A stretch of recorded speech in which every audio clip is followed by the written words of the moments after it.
Hi hello నేను మీ Anusha welcome to smart Anusha channel. ఈరోజు మనము క్యాబేజీ గుడ్డు ఫ్రై చేసుకుందామండి. జస్ట్ ఒక 2 మినిట్స్లో అయిపోతుందండి. చాలా చాలా టేస్టీగా ఉంటుంది, చాలా బాగుంటుందండి. చపాతీలోకి, రొట్టెలోకి, అన్నంలోకి, వేడివేడి అన్నంలోకి చాలా చాలా బాగుంటుంది. చూడండి, క్యాబేజీని కట్ చేసుకొని పెట్టుకొని ఒక 3 ఎగ్స్ తీసుకున్నాను. తర్వాత క్యాబేజ్ని ఉడకబెట్టుకోవాలండి. ఉడకబెట్టుకొని వడేసుకున్నాను. జల్లి గిన్నెలో వడేసుకొని తర్వాత స్టవ్ మీద బాండి పెట్టుకోండి.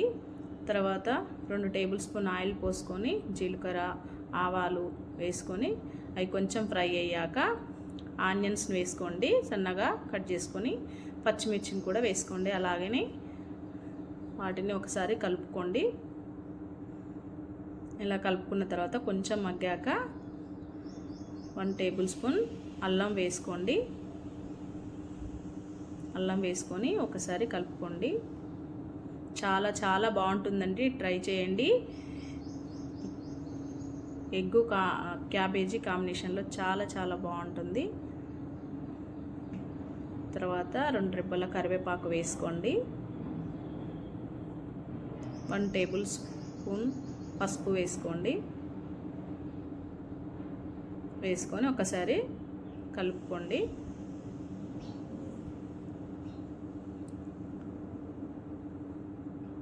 మన ఛానల్ ఫస్ట్ టైం చూస్తున్నట్లయితే మన ఛానల్ని సబ్స్క్రైబ్ చేసుకోండి.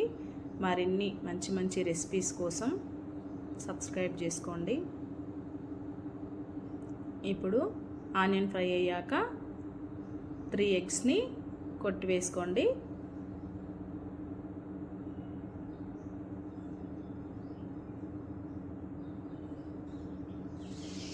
ఇలా వేసుకున్న తర్వాత మూత పెట్టేసుకోండి. ఇప్పుడే కలపకండి. ఇలా మూత పెట్టేసుకున్న తర్వాత కొంచెం ఫ్రై అయ్యాక మూత తీసి కలుపుకోండి.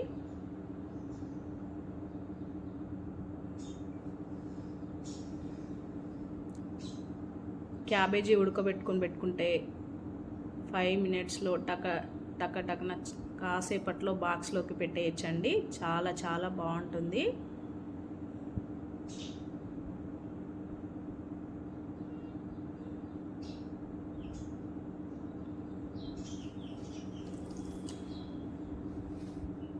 ఇలా కలుపుకున్న తర్వాత ఫ్రై అయ్యాక ఉడకబెట్టుకున్న క్యాబేజీ ఉంది కదండి, అవి వేసుకోండి. ఇలా వేసుకున్న తర్వాత ఒక్కసారి మొత్తం కలిసేలాగా కలుపుకోండి.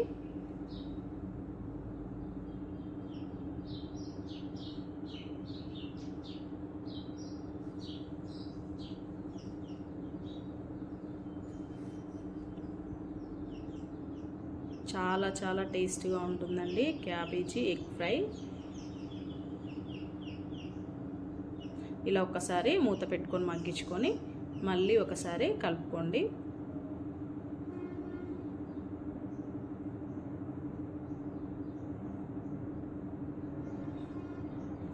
ఇలా కలుపుకున్న తర్వాత 1 టేబుల్ స్పూన్ కారం వేసుకోండి. కారం వేసుకొని కలుపుకోండి.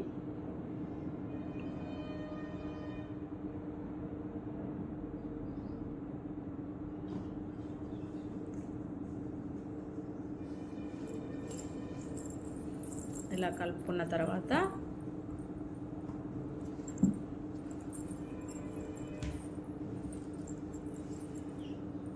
మూత పెట్టేసుకొని 2 మినిట్స్ మగ్గించుకోండి. ఇలా ఒక 1 మినిట్ అట్లా మగ్గిపోయాక మళ్ళీ ఒకసారి కలుపుకొని తగినంత ఉప్పు వేసుకోండి.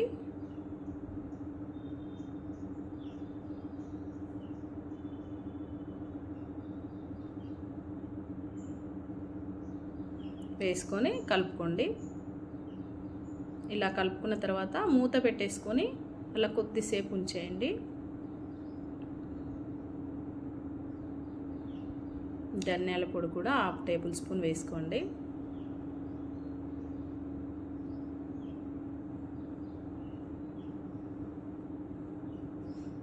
ఉంటే కొత్తిమీర కూడా వేసుకోండి, చాలా చాలా బాగుంటుంది.